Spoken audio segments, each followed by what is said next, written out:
Fajar baru saja menyingsing di atas perbukitan lembah kecil di tanah Jawa bagian selatan. Kabut tipis bergelayut di antara pepohonan bambu. Sementara embun masih setia menggantung di ujung daun pisang. Di jalan tanah yang membelah sawah, tampak seorang lelaki berusia sekitar 40-an mendorong gerobak kayu kecil berisi kapuk. Lelaki itu bernama Pak Sastro, penjual kapuk keliling yang sudah melanglang dari satu kampung ke kampung lain sejak muda. Kesehariannya sederhana. Berangkat pagi, menjajakan kapuk untuk isi bantal, guling, dan kasur penduduk desa. Lalu ia pulang menjelang petang. Hidupnya tak berlebihan, tapi juga tak kekurangan.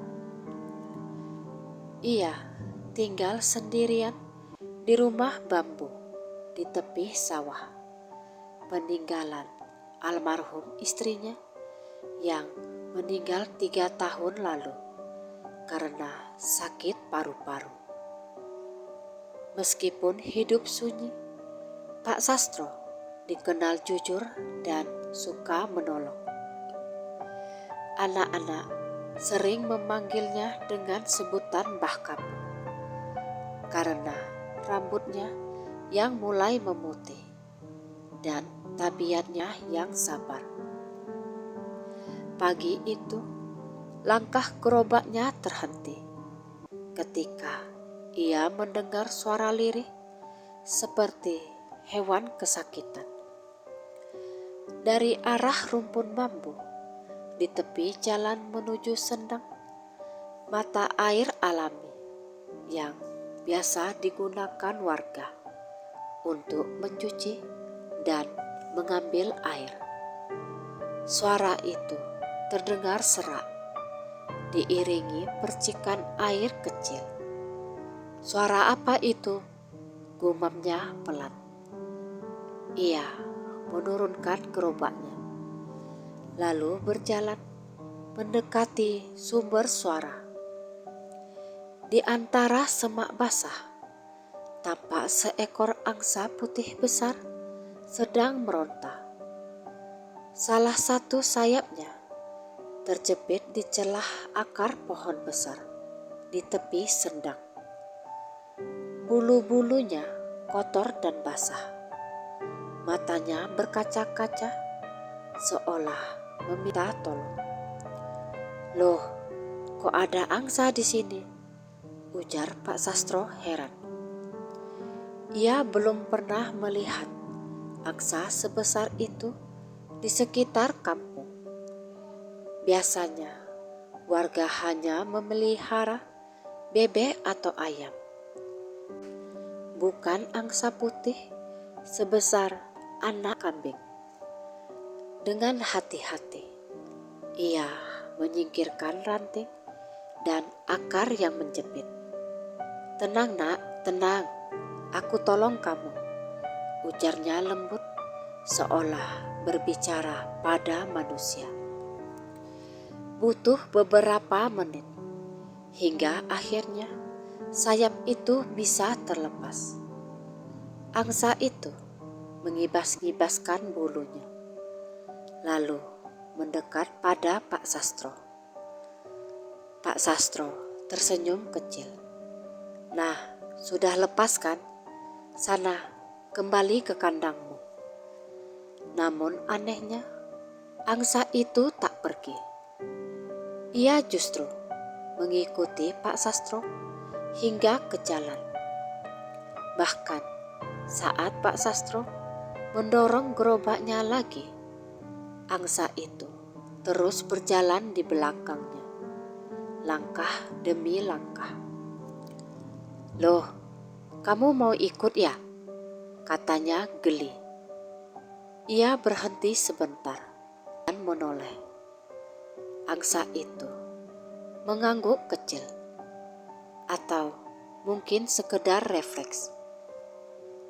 Tapi entah kenapa, dalam pandangan Pak Sastro, gerakan itu terasa terlalu sadar untuk seekor hewan biasa. Mata angsa itu memantulkan cahaya samar-samar kekuningan. Bulu lehernya berkilau lembut, seolah menyimpan cahaya dari dalam. Mungkin cuma pantulan matahari pagi, pikir Pak Sastro menenangkan diri. Namun sejak pertemuan itu, langkah hari-harinya berubah. Malam harinya, saat Pak Sastro baru selesai makan singkong rebus dan hendak tidur, ia mendengar suara langkah di halaman, seperti derap kaki kecil di tanah lembab, diiringi suara gemericik air. Ia sempat mengira itu ayam tetangga yang nyasar. Namun ketika ia menengok melalui celah dinding bambu, ia melihat angsa putih tadi sedang berdiri di depan rumah. Bulu-bulunya kini bersih dan berkilau di dalam sinar rembulan. Di paruhnya tergantung sesuatu, seikat daun pandan wangi yang masih basah. Pak Sastro tertegun. "Loh, kamu datang lagi?" ujarnya pelan sambil membuka pintu. Angsa itu hanya menatap, lalu meletakkan daun pandan di depan kakinya. Setelahnya, ia mundur perlahan dan menghilang. Bukan berjalan, bukan berlari, melainkan lenyap begitu saja di balik cahaya bulan. "Ya Allah," desis Pak Sastro lirih. Dadanya berdebar. Ia bersandar pada pintu, mencoba memahami apa yang baru saja dilihatnya. Tapi entah kenapa, meski ada rasa takut, ia juga merasakan keteduhan aneh. Seperti baru saja disapa makhluk yang tak berniat jahat. Keesokan paginya, rumahnya dipenuhi aroma harum pandan yang lembut, menenangkan dan seolah membawa kesejukan sampai ke dada. Kabar angsa putih itu cepat menyebar di kampung. Tetangga-tetangga yang mendengar cerita Pak Sastro menanggapinya dengan beragam. Ada yang menertawakan, ada yang penasaran, dan ada pula yang memberi peringatan. "Wah, jangan-jangan itu angsa penunggu sendang," kata Pak Warko, tetangga yang suka berburu di hutan. Katanya, di sendang itu ada penunggunya, berupa makhluk putih. Dulu pernah ada yang lihat wanita berpakaian putih memberi makan seekor angsa besar. Sastro hanya mengangguk, mencoba tidak memikirkan terlalu jauh. Namun malam-malam berikutnya justru membawa tanda-tanda lain. Setiap malam bulan purnama, aroma pandan itu selalu muncul.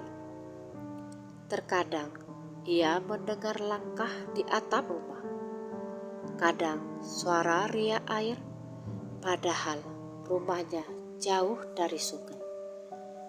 Dan selalu setelah itu ia bermimpi melihat wanita berbusana putih di tepi sendang memanggilnya dengan suara lembut.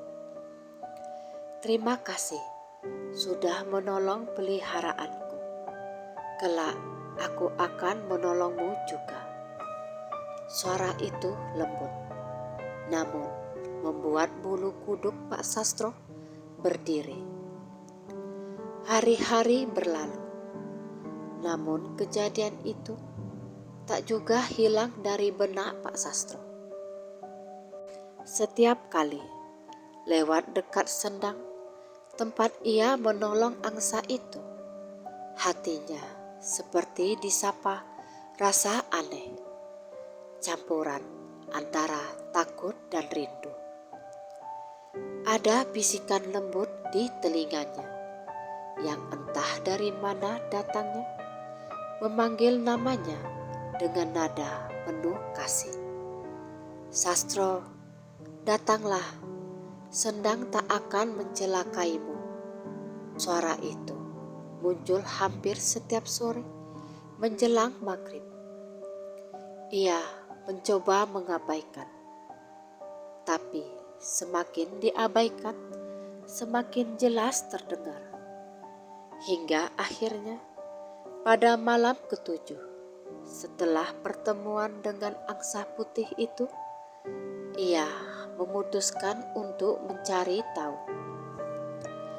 Malam itu, bulan purnama menggantung besar di langit. Langit cerah tanpa awan, dan suara cangkrik bergema seperti irama tua dari bumi. Pak Sastro membawa lampu sentir dan berjalan perlahan menuju sendang. Ia sengaja meninggalkan gerobak dan dagangannya di rumah agar langkahnya lebih ringan. Begitu tiba di dekat sendang, ia melihat airnya berkilau memantulkan cahaya bulan. Sendang itu tampak lebih indah dari biasanya, jernih dan bening, seolah dasarnya terbuat dari kaca. Di pinggirnya tumbuh pandan liar yang harum semerbak, dan di antara bayangan pepohonan tampak angsa putih itu berdiri. Namun malam itu angsa itu tidak sendiri. Di sebelahnya berdiri seorang wanita berpakaian putih, berambut panjang, kulitnya pucat seperti sinar rembulan. Ia menunduk, memegang sayap angsa itu dengan lembut, seperti seorang ibu yang menyayangi anaknya. Pak Sastro tercekat, langkahnya terhenti. Lampu di tangannya bergetar dan nyaris jatuh. Wanita itu menoleh perlahan. Wajahnya begitu cantik, namun memancarkan aura dingin. Tapi matanya lembut, tidak jahat, dan justru memancarkan rasa syukur. "Jangan takut Pak Sastro," suaranya lembut bagai desir angin. "Aku tidak akan mencelakaimu. Engkaulah yang telah menolong peliharaanku." Pak Sastro menelan ludah. "Kamu siapa?" Wanita itu tersenyum tipis. "Aku penjaga sendang ini. Namaku Nyi Sekar Ayu. Dulu aku manusia, tapi setelah ajal menjemputku di tempat ini, aku memilih tetap menjaga sendang dan semua makhluk yang hidup di sekitarnya. Angsa itu, dialah sahabatku sejak aku masih hidup." Pak Sastro makin terpaku. "Lalu kenapa angsa itu bisa terjebak, Nyai?" "Sudah waktunya aku menguji kebaikan hati manusia, jawabnya lirih. Sudah lama sekali tak ada yang tulus menolong tanpa pamrih. Kau berbeda, karena itulah aku datang. Wanita itu berjalan pelan mendekati Pak Sastro. Anehnya, setiap langkahnya tak menimbulkan suara di tanah. Ia berhenti di depan lelaki tua itu dan berkata, "Mulai malam ini, hidupmu akan berubah. Kau akan dititipi sedikit keberkahan dari alam gaib. Tapi ingat, jangan pernah memperjualbelikan kebaikan. Gunakan hanya untuk membantu." Setelah berkata demikian, ia merentangkan tangan. Cahaya lembut keluar dari telapak tangannya, masuk ke dada Pak Sastro.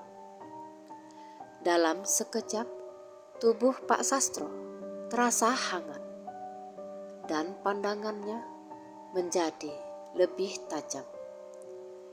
Ia bisa melihat bayangan halus yang biasanya tak terlihat oleh mata manusia. Lalu semuanya berubah gelap. Pak Sastro pingsan di tepi sendang.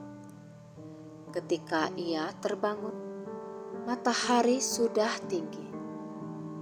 Ia mendapati dirinya terbaring di pinggir sawah dengan daun pandan dan bulu angsa putih berserakan di sekitarnya. Tidak ada jejak wanita putih itu. Namun di dada kirinya terasa hangat, seperti ada bara lembut yang berdenyut pelan. Ia pulang dengan langkah gontai, masih berusaha memahami apa yang telah terjadi. Sejak hari itu, banyak hal aneh mulai terjadi dalam hidupnya. Ketika ia berjualan keliling, kapuk dagangannya selalu laku keras. Orang-orang bilang kapuk jualannya terasa lembut dan harum, seperti ada aroma bunga pandan di setiap isi bantal dan kasur. Beberapa pelanggan bahkan mengaku setelah tidur memakai bantal kapuk Pak Sastro, mereka jarang bermimpi buruk lagi. Tubuh terasa segar dan rumah mereka seperti lebih damai. Kabar itu cepat menyebar ke kampung-kampung lainnya. Pak Sastro yang dulu hidup sederhana, kini mulai dikenal dan dihormati. Tapi ia tetap rendah hati. Ia selalu mengatakan, "Saya cuma jual kapuk biasa. Kalau ada kebaikan, itu karena berkah dari Gusti Allah." Namun malam-malamnya tak lagi tenang. Sejak menerima anugerah dari Nyi Sekar Ayu, ia mulai melihat hal-hal yang tak terlihat orang lain. Kadang bayangan hitam melintas di jalan. Kadang wajah samar muncul di permukaan air. Tapi yang paling sering ia mendengar suara angsa putih memanggilnya dari kejauhan. "Pak Sastro sedang menunggumu." Di suatu malam, ketika hujan deras mengguyur desa, seseorang mengetuk pintu rumahnya keras-keras. Pak Sastro terbangun dari tidurnya. "Siapa itu malam-malam begini?" gumamnya pelan. Ia membuka pintu, dan di sana berdiri seorang perempuan muda. basah kuyup. Matanya cemas. "Pak, tolong suami saya. Dia tenggelam di sendang," katanya panik. Tanpa pikir panjang, Pak Sastro langsung mengambil lampu dan berlari ke arah sendang. Di tengah hujan lebat dan kilat menyambar, ia melihat seorang lelaki terbaring di tepi air, tak sadarkan diri. Namun, yang membuatnya menggigil bukanlah karena tubuh lelaki itu, melainkan angsa putih yang berdiri di sampingnya, mematuk lembut dada lelaki itu seolah berusaha membangunkan. Pak Sastro mendekat, lalu tanpa sadar terucap doa. Saat tangannya menyentuh dada lelaki itu, cahaya lembut muncul dari telapak tangannya, sama seperti cahaya yang dulu diberikan Nyi Sekar Ayu. Beberapa detik kemudian, lelaki itu tersedak dan batuk, mengeluarkan air dari mulutnya. Ia sadar kembali. Perempuan muda itu menangis dan berlutut. Ia mengucapkan terima kasih berkali-kali. Pak Sastro hanya diam. Sementara angsa putih itu menatapnya lama, lalu menghilang perlahan di balik hujan. Sejak malam itu, orang-orang makin yakin bahwa Pak Sastro diberi keberkahan. Namun, di balik semua itu, ia merasa sesuatu mulai berubah di dalam dirinya. Setiap kali ia menolong orang, dan setiap kali cahaya itu keluar dari telapak tangannya, ia semakin merasakan bayangan dingin di belakangnya. Bayangan wanita berbusana putih yang menatap dari kejauhan. Malam-malam di kampung mulai terasa berbeda bagi Pak Sastro. Sejak kejadian di sendang itu, entah mengapa, setiap kali ia hendak tidur, terdengar suara langkah di pekarangan, diikuti suara percikan air, seperti seseorang tengah berjalan di genangan. Kadang terdengar sayup suara wanita berbisik, lembut tapi menusuk hati. "Sastro, jangan abaikan panggilan dari sendang." Ia mencoba menenangkan diri dengan bersikir. Namun, rasa dingin itu kerap datang tiba-tiba, mengisi ruang rumahnya seperti kabut halus yang merayap perlahan dari celah-celah bambu. Di suatu malam, ia tak kuasa menahan rasa penasaran.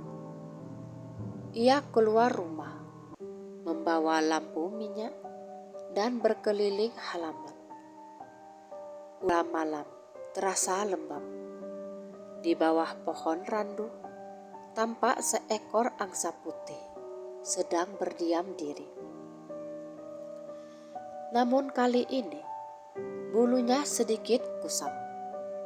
Matanya sayu, seolah menderita. Pak Sastro mendekat perlahan. "Kamu kenapa? Sakit ya?" Angsa itu menatapnya sejenak, lalu mengeluarkan suara serak, seperti sedang berusaha bicara.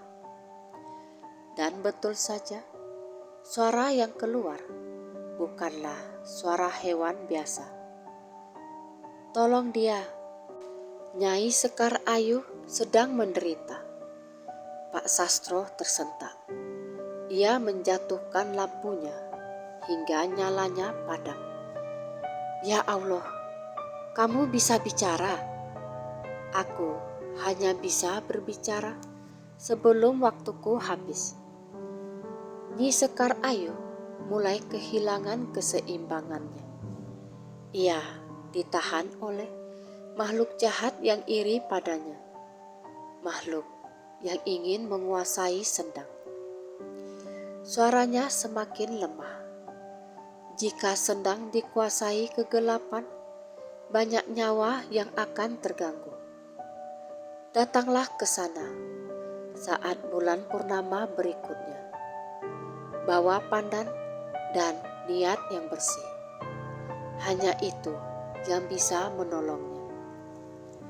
Setelah berkata demikian, angsa itu roboh pelan. Nafasnya tersendat. Lalu tubuhnya berubah menjadi sekumpulan bulu putih yang berterbangan, melayang di udara hingga menghilang seperti kabut tipis. Pak Sastro tertegun.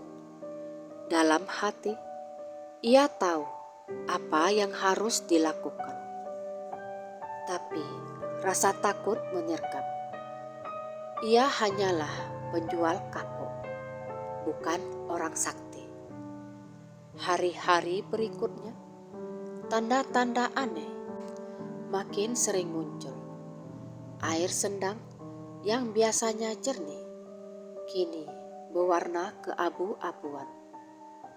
Beberapa warga mengeluh mendengar suara tangisan di malam hari dari arah Sendang.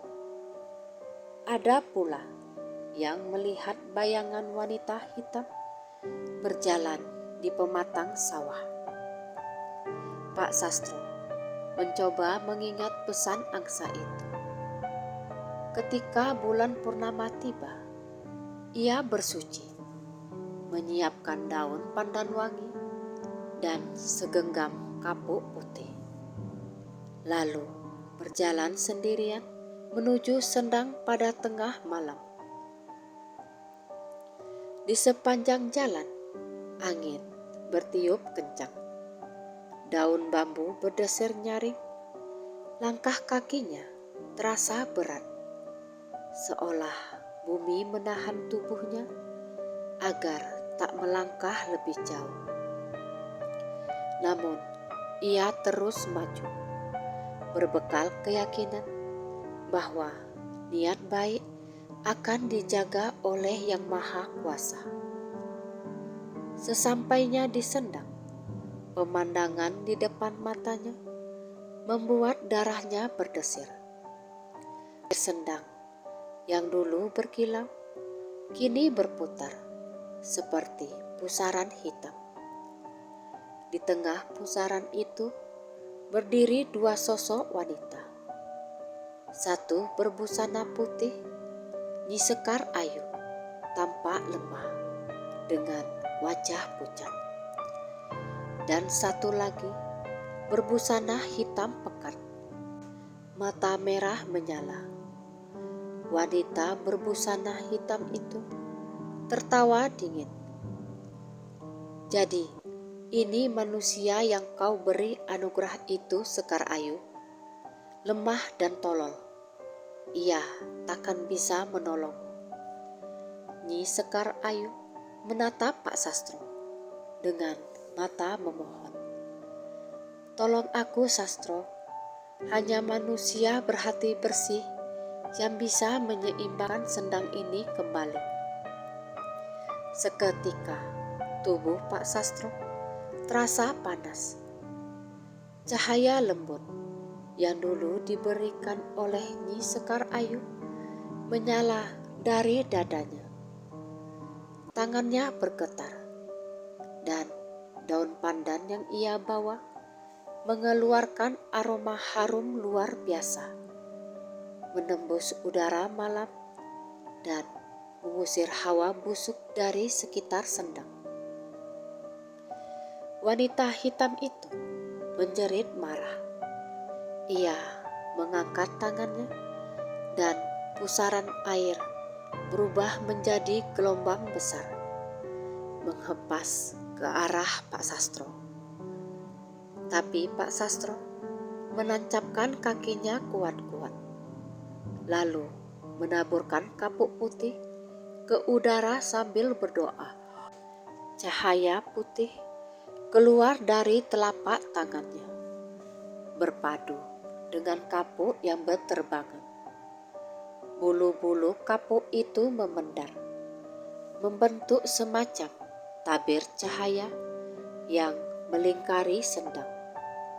Wanita hitam itu menjerit kesakitan. "Tidak, kau tak pantas ikut campur." Namun, semakin ia berteriak, semakin kuat cahaya yang terpancar dari Pak Sastro. Aroma pandan semakin harum, mengisi seluruh lembah, dan tiba-tiba dari dalam pusaran air muncul angsa putih. Kali ini berukuran sangat besar. Sayapnya memantulkan cahaya seperti kristal. Angsa itu mengepakkan sayapnya sekali, dan pusaran air langsung mereda. Sosok wanita hitam lenyap menjadi asap, terserap ke dalam bumi. Sendang kembali tenang, airnya bening kembali. Nyi Sekar Ayu menatap Pak Sastro dengan senyum haru. "Kau telah mengembalikan keseimbangan, Sastro. Aku kini bebas dari belenggu kegelapan. Sebagai balasan, aku kembalikan cahaya itu padamu, agar kau bisa hidup sebagai manusia biasa lagi. Tapi ketahuilah, setiap kebaikanmu telah tercatat. Sendang ini akan selalu melindungimu." Ia menyentuh dada Pak Sastro, dan cahaya hangat yang selama ini ada di tubuhnya perlahan pudar. Tapi entah kenapa, justru rasa damai yang tertinggal di hatinya. Sebelum lenyap, Nyi Sekar Ayu berkata lembut, "Aku menitipkan satu hal padamu. Jika suatu hari nanti kau melihat angsa putih melintas di langit, itu tanda bahwa aku datang hanya untuk memastikan engkau baik-baik saja." Setelah itu, sosoknya memudar bersama kabut malam. Air sendang beriak pelan, memantulkan cahaya bulan yang kembali bulat sempurna. Pak Sastro menatap air itu lama sekali. Ia berlutut, mencelupkan tangannya, dan ia merasakan air sendang yang hangat di telapak tangannya. Dari dasar air muncul sehelai bulu angsa putih yang melayang naik dan berhenti di permukaan. Ia memungutnya dan menyimpannya di saku baju. Sejak malam itu, tak ada lagi suara aneh di rumah Pak Sastro. Tak ada lagi bayangan di dinding, dan tak ada lagi aroma pandan misterius. Tapi hidupnya terasa lebih ringan. Namun kisahnya belum berakhir, karena keajaiban terakhir justru terjadi beberapa bulan kemudian. Musim panen telah tiba. Sawah-sawah membentang hijau kekuningan. Angin berhembus, membawa aroma padi masak, dan suara burung-burung bersahutan riang. Pak Sastro kini tampak lebih segar. Wajahnya berseri, seperti mendapat kehidupan baru. Ia masih berjualan kapuk keliling seperti biasa, tapi bukan karena ia butuh uang, melainkan karena ia mencintai rutinitas itu, menemui orang-orang, membantu yang kesulitan, dan berbagi senyum. Itu semua sudah menjadi bagian dari jiwanya. Setiap kali ia lewat di jalan kampung, anak-anak berlari dan memanggil, "Mbah Kapuk." Mereka senang karena setiap membeli bantal darinya, ia selalu menyelipkan sedikit kapuk pandan wangi. Bukan sekedar dagangan, tapi simbol doa agar rumah mereka tentram. Meski demikian, Pak Sastro tak pernah lagi mendengar kabar tentang Nyi Sekar Ayu, maupun melihat angsa putih yang dulu menemaninya. Namun di hatinya, ia percaya keduanya masih ada, menjaga Sendang dan desa dari kejauhan. Suatu sore menjelang senja, ia duduk di tepi sawah, menatap langit. Langit sore berwarna jingga, dan suara jangkrik mulai bersahutan. Di sela angin yang berhembus lembut, ia mendengar samar suara kurkur, suara yang sangat ia kenal. Ia menengadah. Di langit barat, seekor angsa putih melintas perlahan. Sayapnya berkilau, tertimpa cahaya sore. Burung itu melingkar 3 kali di atas kepala Pak Sastro, lalu terbang ke arah Sendang. Pak Sastro berdiri, matanya berkaca-kaca. Ia menangkupkan tangan di dada dan berbisik pelan, "Terima kasih, Nyai." Di saat itu juga, angin membawa aroma pandan yang lembut, aroma yang sudah lama tak ia hirup sejak malam perpisahan di Sendang. Ia tahu itu tanda bahwa Nyi Sekar Ayu menepati janjinya. Beberapa bulan kemudian, kehidupan di desa menjadi lebih tentram dari sebelumnya. Air Sendang yang dulu sering keruh, kini selalu jernih dan beraroma harum seperti bunga pandan. Banyak warga yang percaya bahwa Sendang itu kini diberkahi. Siapapun yang mencuci wajah di sana, konon akan merasa tenang dan terhindar dari mimpi buruk. Desa itu kemudian dikenal dengan sebutan Desa Sendang Ayu. Pak Sastro sendiri menjadi semacam tokoh yang dihormati. Meski tak pernah mengaku sakti, banyak warga yang datang meminta doa atau sekedar meminta nasihat darinya. Pada suatu malam, tepat 3 tahun setelah kejadian di Sendang, Pak Sastro duduk di serambi rumahnya. Angin malam berhembus sejuk, membawa aroma pandan yang samar. Ia tersenyum, matanya menatap ke arah langit di mana bulan purnama menggantung indah. Tiba-tiba cahaya lembut turun dari langit, membentuk siluet seorang wanita berbusana putih di tengah halaman. Ia tak tampak mengerikan, justru memancarkan keindahan yang menenangkan. "Sastro," suara itu lembut, "aku hanya datang untuk berpamitan. Tugasku di Sendang telah selesai. Airnya kini akan terus membawa ketenangan bagi manusia.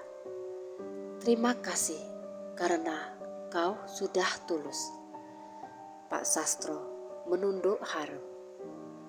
Nyai Sekar, seharusnya saya yang berterima kasih.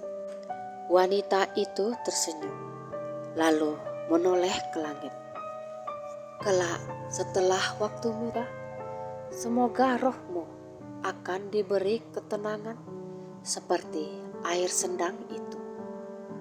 Setelah berkata demikian, sosoknya berubah menjadi ribuan bulu angsa putih yang melayang naik ke udara, berputar mengelilingi Pak Sastro, lalu hilang menyatu dengan cahaya bulan.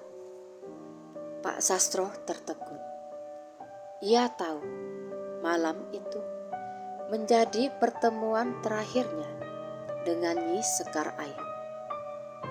Keesokan paginya, warga menemukan seekor angsa putih kecil duduk di depan rumah Pak Sastro, menatap gerobak kapuk yang terparkir di sana.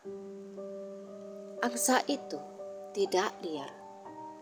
Ia tenang dan jinak, seolah sudah mengenal rumah itu sejak lama. Pak Sastro menamainya si Pandan karena bulu-bulunya selalu harum seperti daun pandan. Angsa itu menjadi teman setia yang selalu menemani Pak Sastro berjualan keliling. Anak-anak semakin senang karena setiap kali melihat gerobak kapuk lewat, mereka bersorak gembira sambil berlari-lari di belakangnya. Tahun demi tahun berlalu. Ketika usia Pak Sastro menua dan tubuhnya mulai rapuh, ia tak pernah meninggalkan kebiasaannya berdagang kapuk dan menebar doa bagi setiap rumah yang ia singgahi. Suatu sore, di senja yang hening, ia duduk di tepi Sendang, tempat awal mula kisahnya dulu. Ia menatap permukaan air yang tenang. Pak Sastro berbisik lirih. "Dah selesai, Nyai. Sekarang aku harus pamit. Semoga aku bisa kasih ketentraman seperti air ini." Saat angin bertiup lembut, air Sendang beriak pelan. Dari permukaannya muncul bayangan angsa putih yang terbang mengitari dirinya. Dan ketika matahari tenggelam di balik bukit, Pak Sastro tersenyum, lalu tertidur untuk selamanya di bawah sinar jingga sore yang damai. Penduduk menemukannya dalam keadaan tenang, duduk bersila di tepi air, seolah sedang berdoa. Di pangkuannya tergeletak bulu angsa putih dan daun pandan segar. Sejak hari itu, setiap kali bulan purnama tiba, warga sering melihat angsa putih terbang melingkar di atas Sendang, sementara aroma pandan menyelimuti desa.